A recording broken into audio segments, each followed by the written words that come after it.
Tendrán que enfrentarse a demandas millonarias de innumerables afectados.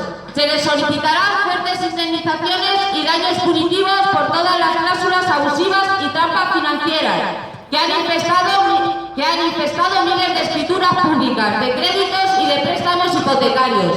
Todo ello en infinidad de casos ha llevado a la ruina y a la exclusión social a familias enteras, la pobreza infantil de sus hijos y la amargura al final de sus días de los abuelos.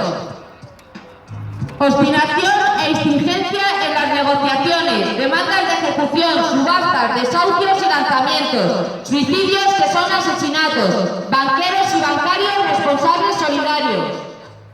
Una legislación española contraria a la normativa europea, en defensa del usuario como consumidor, escrituras llenas de cláusulas abusivas, ejecuciones inmorales y faltas de toda ética. Precisan una respuesta contundente del afectado y del ciudadano en general. Básicamente, el artículo 108.3 de la ley hipotecaria, el derecho de uso y habitación de todas aquellas personas que están empadronadas con los ejecutados y son desahuciadas del bien hipotecado y subastado.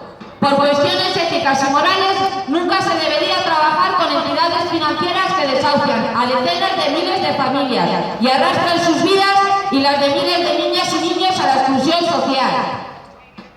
Constitución de hipoteca con responsabilidad limitada. Ya, según marca el artículo 140 de la ley hipotecaria, enterremos la responsabilidad ilimitada y universal del artículo 105 de la ley hipotecaria, que conduce a la exclusión social a decenas de miles de familias y a la pobreza infantil de miles de niños y niñas.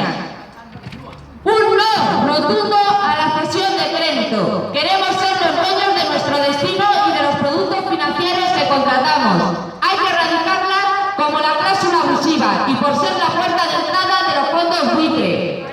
Acabemos con los vencimientos anticipados, indiscriminados y abusivos. Reestructuración de deuda ya, con quitas, más plazo para amortizar y en el último caso